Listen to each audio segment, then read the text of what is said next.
नमस्ते। प्रकृति और भूमि संपर्कित पर्व रज पर्व रे आपण मानक समस्त को मो सादर अभिनंदन एवं सादर नमस्ते एवं शुभेच्छा अभिनंदन ज्ञापन करुछि।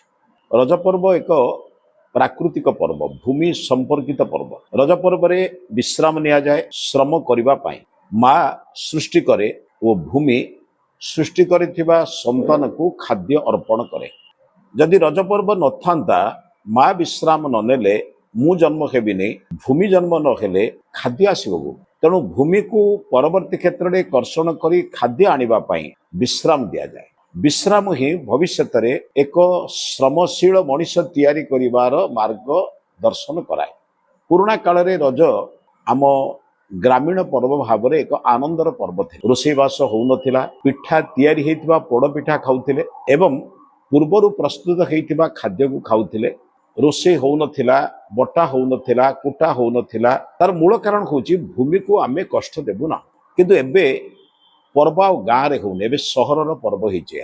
सहर रे वर्तमान विभिन्न क्लब रे, विभिन्न समिति रे, विभिन्न संघ रे वर्तमान पिठापणार प्रतियोगिता, दोली खेल आउ वर्तमान नाही। दोली खेल शब्दर अर्थ थिला जे पिला माने अनुभव करबा दरकार एई गाँर ग्रामीण परंपरा भितरे मोर सांगसाथी भितरे मु केते सुस्थ भाव रे अछि ओ परस्पर परस्पर संपर्क भितरे केते अछि।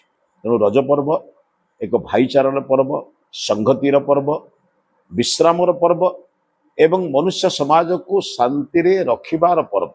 भूमि को सीता कहा जाए, हल हेइतिबा जमी को सीता कहा जाए। जहाँ पुराण मानकरे वर्णना करा जायछि जे हल करू करू सीता को पाइथिले। प्रकृत कर्षण करा जायतिबा भूमि को सीता कहा जाए। सीता रे आमे जदि कौनसी मंजी बुणिबा बा कौनसी फसल आरंभ कले ताहा फलप्रद हुए और विशाल भाव रे समाज को रक्षा करे। एई पर्व समाज रे केवल भाईचारा पर्व नुहे, आमको शिखाए देखाए नारी जाति प्रति, मातृजाति प्रति सम्मान जणेबा, भूमि प्रति सम्मान जणेबा। भूमि को आमे बंध्या करिबा नाही।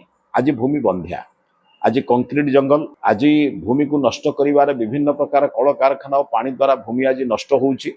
जेमिति माँ माने वर्तमान मध्य बहु दृष्टिकोण रे एक संतान रे संतोष, जहा द्वारा समाज रे बहु संतान राष्ट्र प्रति समाज प्रति आमर जो कर्तव्य को मनुष्य धीरे धीरे भूली जाउची। रज पर्व आमको शिखौथिला आमे भूमि प्रति, भूमा ईश्वर प्रति, संसार प्रति, राष्ट्र प्रति सचेतन हवा।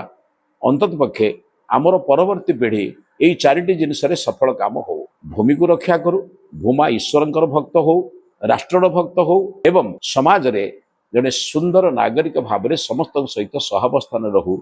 यह ही रज पर्वर वार्ता। मु आशा करुछि आपण माने ए रज पर्व रे खेल बुला मौज मजलिस भितर मध्य ए राष्ट्र संगति और भूमि को सुरक्षा करिवार व्रतरू केबे वंचित होंतु नाही। निजर जन्मदिन रे, बंधुर जन्मदिन रे, बापा माँ स्मृति दिन रे, विवाह दिवस रे एक वृक्षरोपण करंतु। भूमि रक्षा हो, भूमि रक्षा न हेले आमे केबे बंची परिबा नाही। आज विभिन्न प्रकार विपद रक्षा करिबार एकमात्र होची भूमिर सुरक्षा। एई भूमिर सुरक्षा आज रज पर्व वार्ता दिए। मु आशा करुछि भूमिर सुरक्षा करी, संस्कारर सुरक्षा करी आमे मानव जीवन को सफल